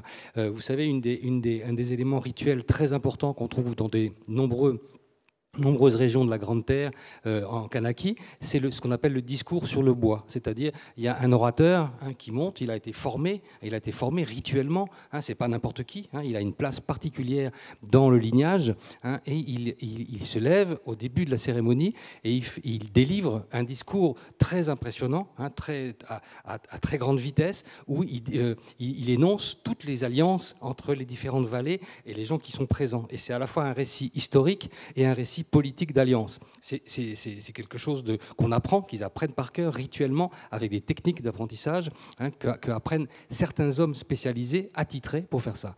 Or, dans certaines circonstances, ces orateurs avaient un micro comme ça, pour faire ce même discours. Or, ils n'étaient pas habitués, c'était des hommes assez âgés, des vieux, ils savaient pas manipuler un micro, c'était pas des jeunes chanteurs. Et donc, ils étaient là, ils dansaient, comme ça, ils dansaient en résistant son discours. Et par contre, ce à quoi il était habitué, c'était d'avoir un casse-tête de cérémonie. Et il utilisait son micro comme un casse-tête de cérémonie, comme un tamioc de cérémonie. Et donc, il dansait en faisant comme ça. Et donc, parfois, on l'entendait, on n'entendait pas, parfois ça saturait, parfois c'était trop. Et donc là, on avait très clairement des éléments techniques modernes qui modifiaient le rapport au discours. Le discours, là, d'une certaine manière, il s'est transformé. Il y a eu des éléments de mélange, là aussi, mais qui sont venus dans le sens inverse, c'est-à-dire la technologie qui est arrivée dans les rituels. Et c'est des grands rituels comment dirais-je, de funérailles, ou les secondes funérailles, un an après. C'est là qu'il y a ça. Voilà, j'aurais d'autres choses à raconter, mais je préfère me laisser la parole à mes...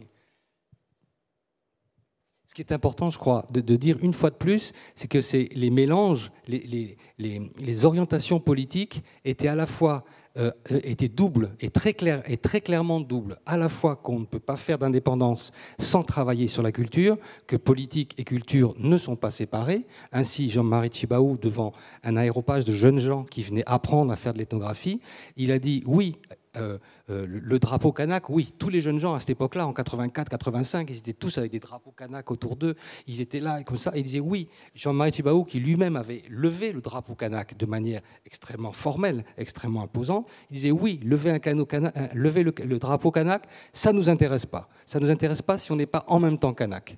Et donc, il faut travailler sur la culture kanak pour être en même temps kanak. Sans ça, lever un drapeau comme ça ne nous intéresse pas. Et en même temps, dans le même discours, dans la même parole, il disait « la pureté n'existe pas. Nous ne sommes pas des purs kanaks, ça n'existe pas les purs kanaks. Nous sommes mélangés. » Tout le monde, toute civilisation est fruit de mélange, et celle qui voudrait ne pas être mélangée, elle s'arrête. Et donc, il disait ces deux choses-là. Et là, on est en plein dans notre préoccupation sur la musique des jeunes gens aujourd'hui, encore, qui est une musique qui est de mélange pour faire avancer la civilisation kanak vers, je l'espère, une décolonisation. Merci. Il y a là quelque chose d'autre qui est très important et qui transparaît dans plusieurs articles de ce numéro spécial, et qui est la question en fait de l'innovation et de innovation qu'on a tendance à opposer à la tradition. Et dans l'introduction du volume, il est bien question d'innovation et de tradition, mais surtout de tradition au pluriel de l'innovation. Et j'aimerais bien que vous nous en parliez un petit peu pour revenir à Jean-Marie Tjibaou, qu'on évoquait à l'instant. Cette idée justement qu'il n'y a de culture que si elle est vivante, et donc mouvante, et donc elle se transforme, qu'elle évolue avec sa jeunesse. Et ça, c'est le propre de ces cultures postcoloniales aussi. L'identité, c'est devant nous. Voilà, elle dit comme ça, non, il a dit. Et en même temps, alors, dans tout ce discours, nous pouvons poser la question, qu'est-ce que c'est notre concession d'entendre les rituels? Les rituels, normalement, c'est quelque chose de comme ça. C'est quelque chose qui est répétition. Non. Maintenant, nous avons la conscience de dire que les rituels, c'est les laboratoires de la construction des nouveaux, des choses nouvelles. C'est la constance, possibilité créatrice, et pas seulement la répétition. C'est la répétition et notre très importante présentatrice, elle a dit innovation. Et l'Océanie, il est sorti chez beaucoup des anthropologues comme pas l'invention de la tradition, mais la tradition de l'invention. Excuse-moi pour les français dramatiques, mais alors, c'est compliqué de dire cette chose, peut-être parce que si tu dis cette chose, il y a une autre façon de penser qui dit, comme ça, tu ne vois pas les importantes structures politiques qui vont déterminer ce discours. Et ce discours sur les traditions de l'invention, c'est un discours, comme je peux dire, c'est la surface, c'est une rhétorique qui... Vabbè, moi, je ne vais pas continuer sur ce débat, que c'est pas très... peut-être c'est pas très intéressant.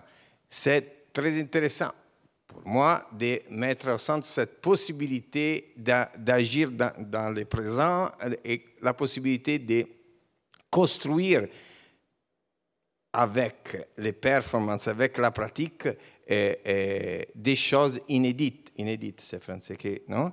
Et peut-être c'est la même chose que les rites, les rituels passés, ils sont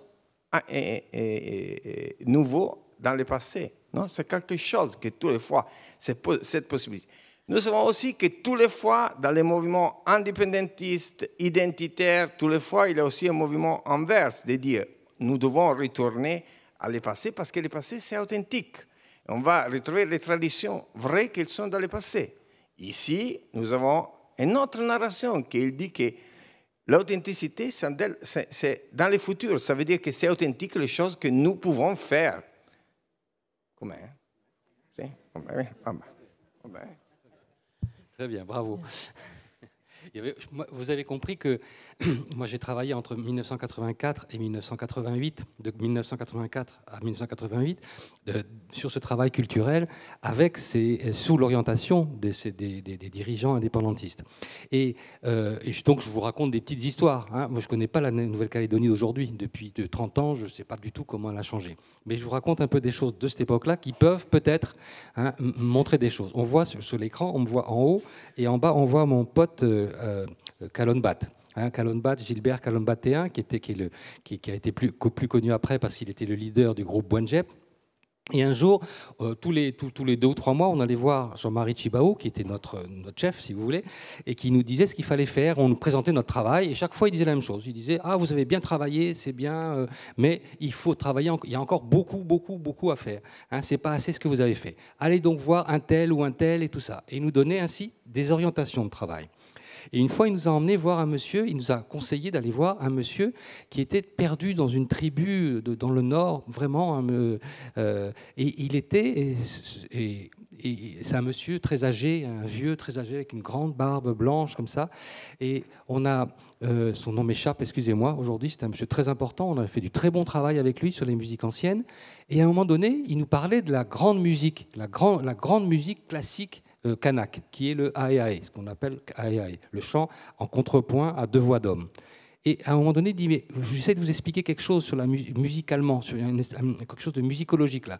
Et nous, on ne comprenait pas avec Alan Batt, on était un peu dur de la tête et de l'oreille. Il dit, attendez, je vais chercher mon harmonica et je vais vous montrer avec l'harmonica.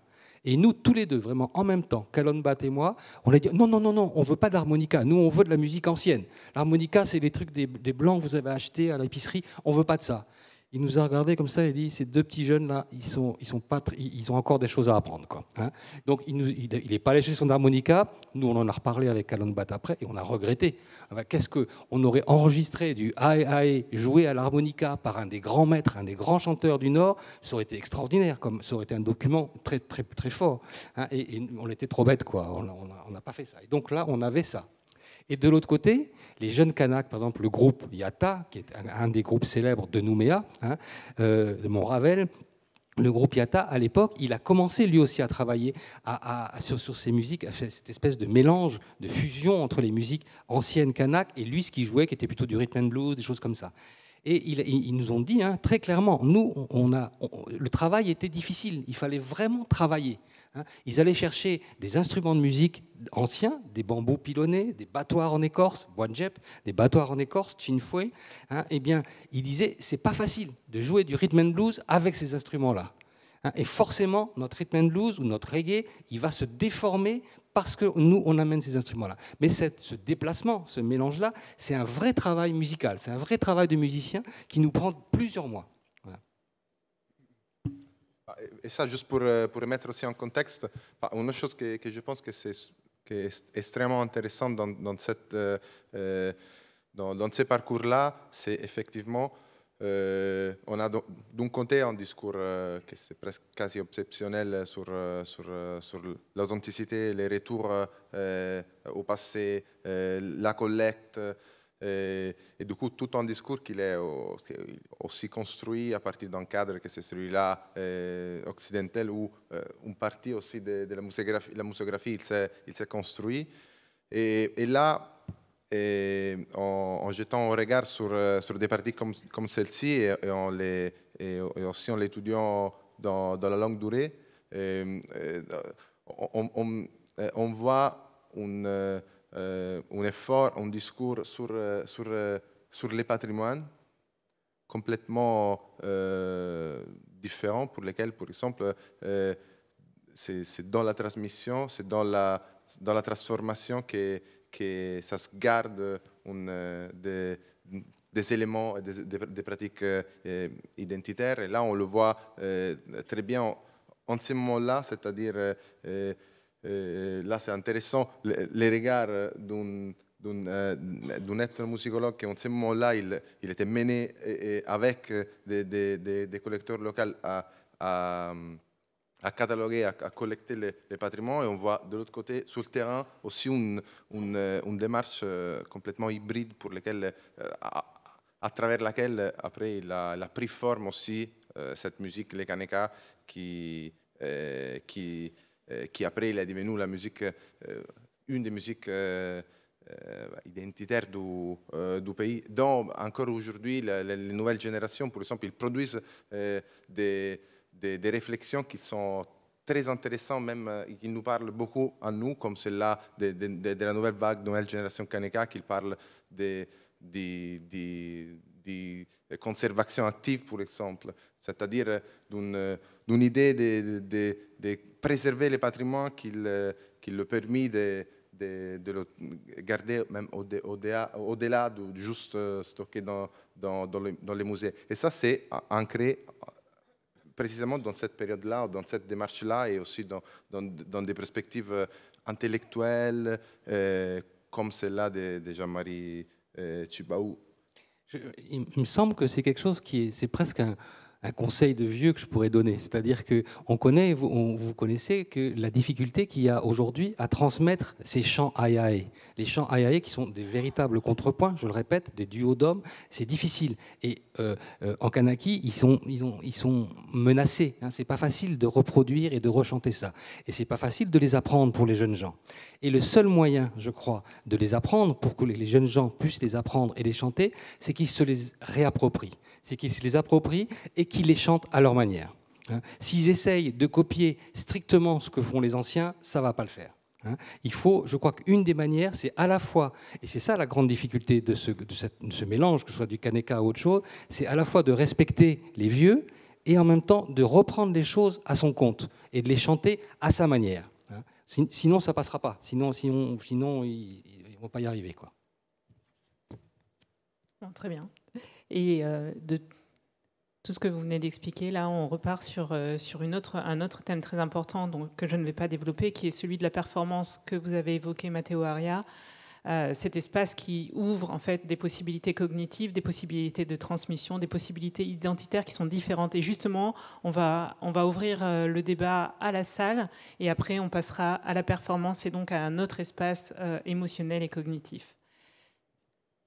Est-ce que vous avez des questions? Et des questions sont également pour Monica Stern, donc je vais me lever et lui laisser ma place pour que vous puissiez parler avec elle également.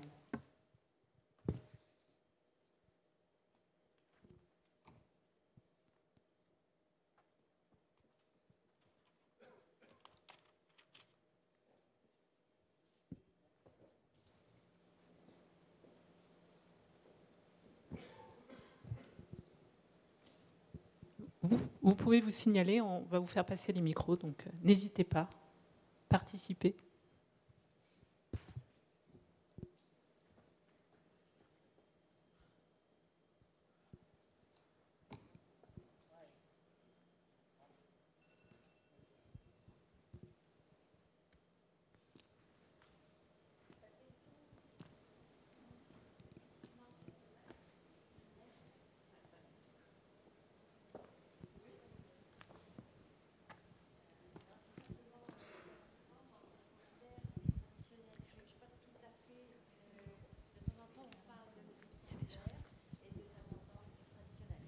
C'est juste sur est-ce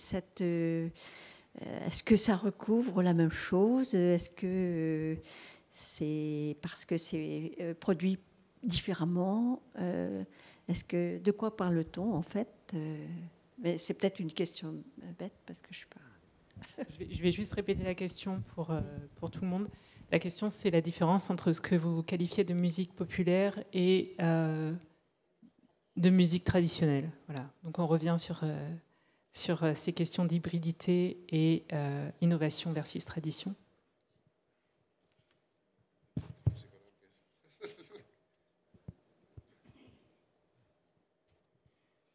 La musique traditionnelle, c'est ce que, à ma génération encore, quand j'étais à la fac, on nous parlait de musique traditionnelle qui, dans ces sociétés, sont des musiques souvent dans un contexte rural, cérémoniel.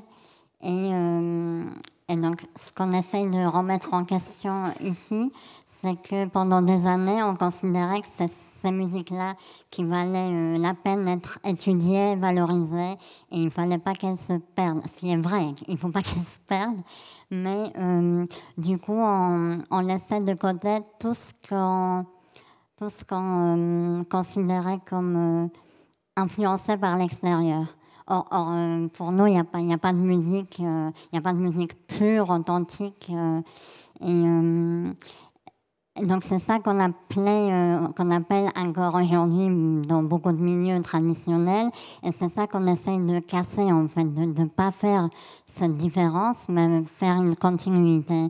Et ce qu'on appelle popular music en anglais, c'est beaucoup plus clairement dans les études mieux défini. C'est juste pour aller très vite, le reggae, le rock ou la musique un peu plus hybride.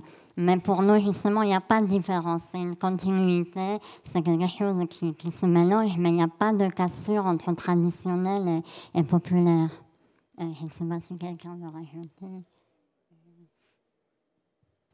Oui, c'est ça. Hein. On peut regarder par exemple le reggae ou même le hip-hop. Vous avez du reggae old school, vous avez du hip-hop old school, hein, déjà on est déjà à la fois dans la musique populaire et dans la musique traditionnelle, on pourrait dire. Hein, mais tout ça, c'est des étiquettes. Hein, c'est des étiquettes qui se promènent, qu'on manipule, on fait ce qu'on veut avec. Hein, il n'y a pas de définition comme ça. Ce sont des étiquettes avec lesquelles on joue.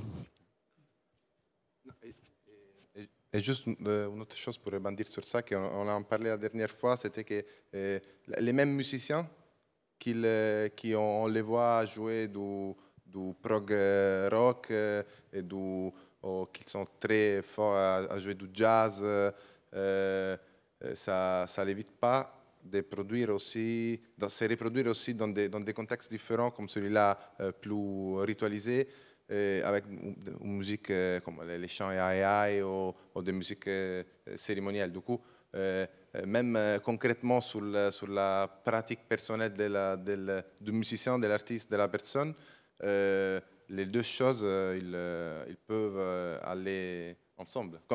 Comme dans les cas de vieux, pour lui, c'était, je pense, une traduction avec vous, une façon de parler aussi avec vous, de traduire son langage de l'AI avec des musiciens, quoi.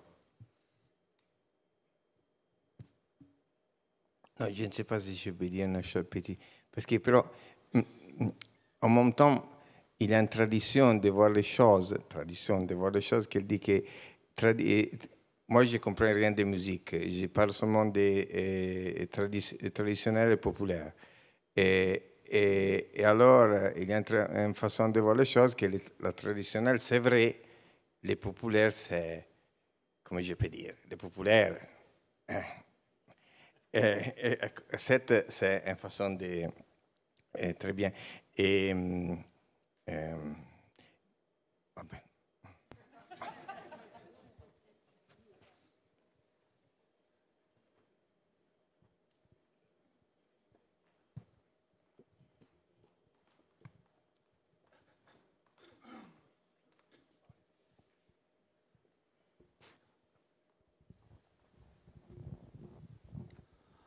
Est-ce qu'il n'y a pas une question de... Excusez-moi, il n'y a pas une question d'instrument de musique? J'étais frappé parce que vous parliez de quelqu'un qui prenait un harmonica pour vous faire connaître une musique traditionnelle, si j'ai bien compris. Cet harmonica avait un tempérament et des gammes occidentales, je présume, plutôt américaines sur les bords, comme on les connaît dans les westerns. Est-ce que c'est compatible avec la tradition musicale de l'endroit? Parce que la musique populaire, elle s'accommode fort bien à l'harmonica. Mais la musique traditionnelle, si vous allez aux Indes, vous n'aurez pas un harmonica, c'est pas possible. C'est une question intéressante, c'est ça que dont j'essayais de parler tout à l'heure avec le groupe Yata, mais à l'envers. C'est-à-dire que les langages musicaux, ils peuvent avoir des éléments qui sont très différents, c'est-à-dire que par exemple l'échelle, la hauteur des sons pour un chant kanak ancien n'est pas du tout la même que la gamme d'un harmonica. Et pourtant, ce monsieur-là, qui était un très grand musicien, j'ai retrouvé son nom, il s'appelle Monsieur Pierre Poacchili, il était tout à fait capable de transposer sa musique, ses chants, de sa gamme à la gamme de l'harmonica. Ça veut dire que d'abord, c'était un grand musicien, ça veut dire que sa musique était assez souple et que lui-même, il était assez souple pour transformer un peu sa musique, pour qu'elle soit vivante d'une autre manière.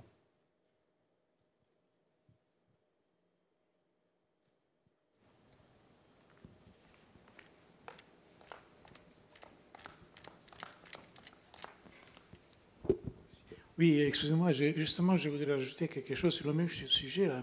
J'étais assez impressionné avec votre approche de la musique traditionnelle et les jeunes, parce que je ne sais pas si vous connaissez cette expression qui dit que la tradition, c'est pour les gens qui n'ont pas d'imagination. Ils font tous les ans la même chose, ou ils font toujours la même musique. Et justement, c'est très important que vous dites, c'est l'évolution qui est importante. Ça veut dire que les jeunes, les nouveaux, ils s'approprient la tradition, mais en la modernisant, en l'ajustant avec la société. Voilà, c'est tout ce que je voulais dire. C'est ce qu'a dit Matteo, oui, oui. La tradition de l'invention. Oui.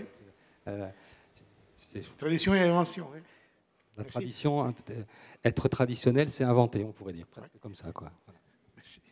Mais juste, voilà, c'est une chose qui n'est pas juste dite là, mais c'est la chose que c'est fascinante, que c'était quelque chose qui a été produit sur le terrain et depuis l'histoire des différentes communautés qui dans le Pacifique, effectivement, ils étaient bien conscients, même, et ça c'était intéressant, et ça, je pense que ça, il a évoqué aussi dans les deux ouvrages, même avant les regards des chercheurs, c'est-à-dire de cette pratique-là, de l'importance de la transformation, du chaos, du développement pour la sauvegarde de la tradition, on l'appelle comme ça, surtout par exemple à partir de, je le répète, Jean-Marie Tjibaou, mais comme lui dans des autres contextes où effectivement sur le terrain cette tradition de l'invention, il était et il est depuis justement les mouvements des renouveaux culturels depuis les années 60-70, un peu éparpillés différemment dans tout le Pacifique.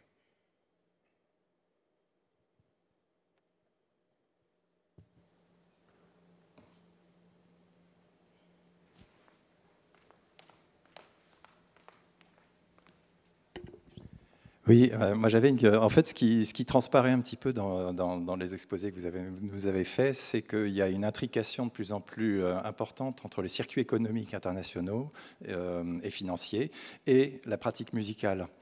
Comment est-ce que ça, c'est négocié par les musiciens de Kaneka notamment, et sur les différentes comment dire, problématiques économiques qui peuvent se poser pour ces musiciens-là aujourd'hui?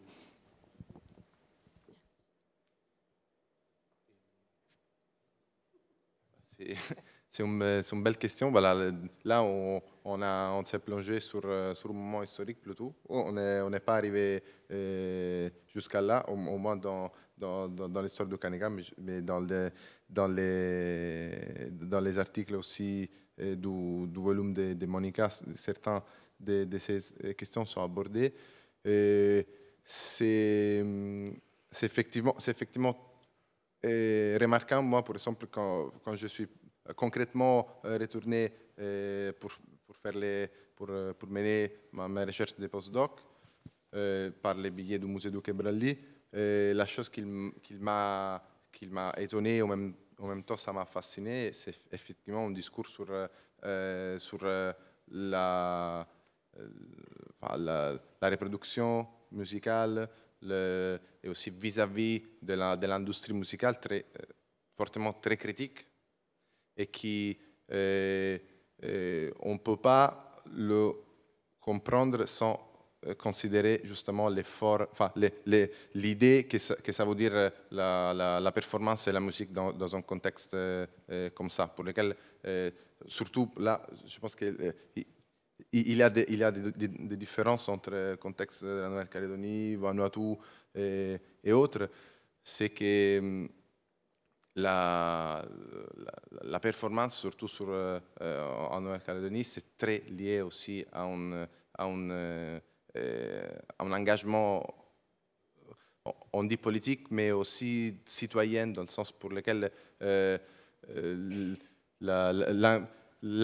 produire de la musique, c'est aussi s'engager dans une façon très concrète sur la construction d'une idée de société que c'est celle-là qu'ils sont en train de bâtir ensemble. Du coup, la relation avec l'industrie musicale, c'est par exemple très critique pour une idée de souveraineté aussi, de gestion autonome aussi dans un contexte comme celui-là. Si j'ai répondu en partie à la question. Et ça, on le voit par exemple sur les Kaneka, aujourd'hui, c'est une musique qui n'est pas rentrée dans les clous de la world music ou des musiques qu'ils ont pu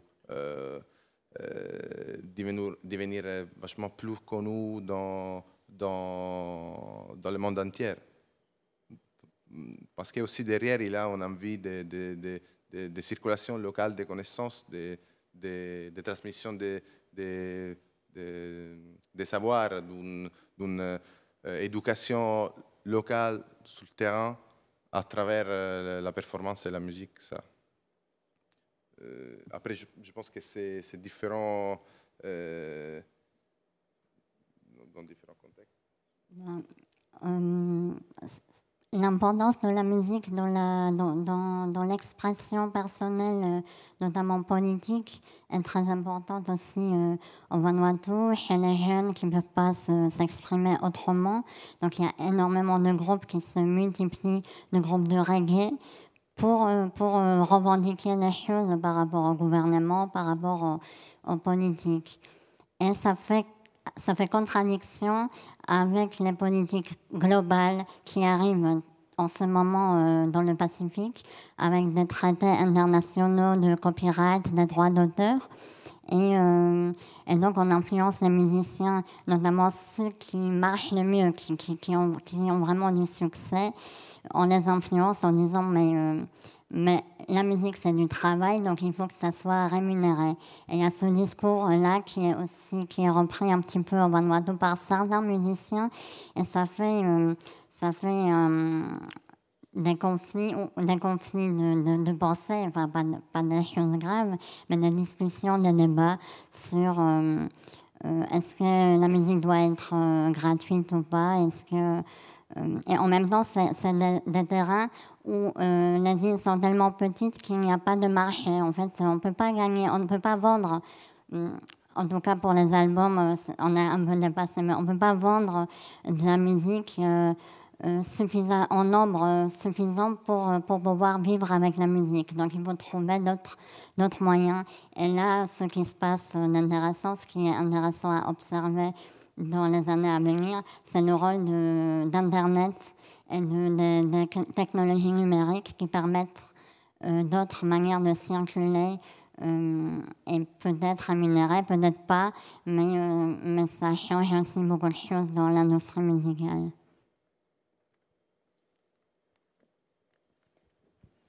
Si je peux dire une petite chose sur cette chose pour dire que, d'accord, j'essaie de dire en français, mais c'est dramatique. Alors, les marchés, c'est partout. Il existe seulement le marché, il existe seulement le processus de mercification. C'est français, mercification, non? Oui. Ce processus, il arrive partout. D'accord? Alors, il y a quelqu'un, les Kanaka, au début, il essaie de sortir et après, le capitalisme, il arrive là-bas. C'est comme ça. Et le processus, c'est terminé. Non! Ce n'est pas terminé. Parce que tout le temps, nous avons dit, les rituels, c'est l'innovation, c'est l'invention. Alors, tous les acteurs sociaux, tous les fois, ils remettent en place la possibilité d'établir quelque chose d'un petit peu différent. Et après, il arrive le capitalisme qui... Mais après, il continue. C'est un processus en dialectique, dramatique, mais nous sommes... Ah ben.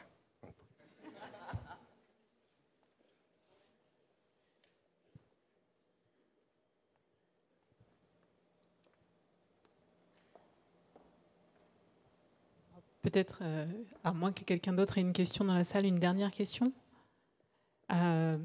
Justement, même si on est là, en fait, face à ma connaissance, parmi les 2 seules publications en Europe sur cette question des musiques actuelles pour le Pacifique, cette question des musiques actuelles, des musiques hybrides, des musiques populaires, on les a appelées de différentes façons.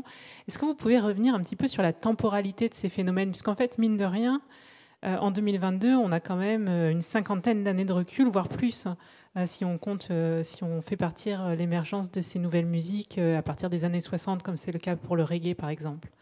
Donc, et là, j'imagine qu'il y a sans doute aussi des évolutions qui sont visibles au sein de ces musiques actuelles et des traditions qui se mettent en place. Donc, j'aimerais bien que vous nous parliez de ça.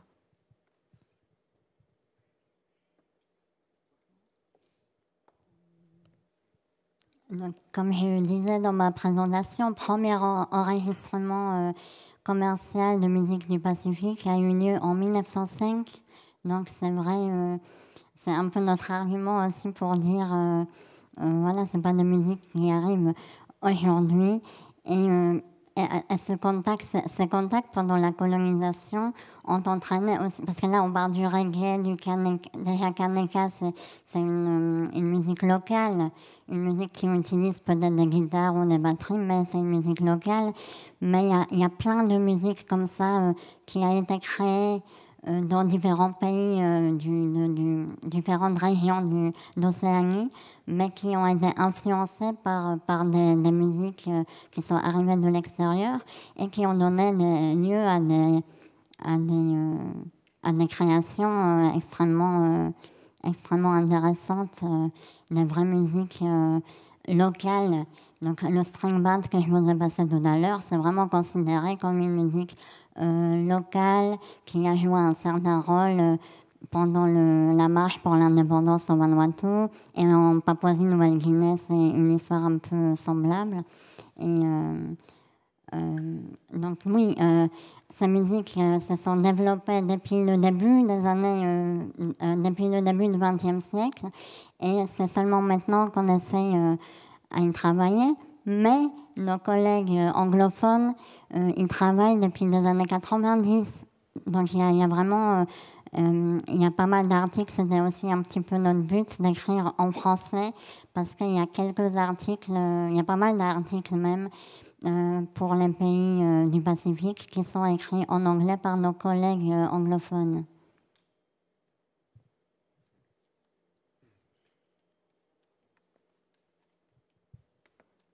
Et on laisse justement.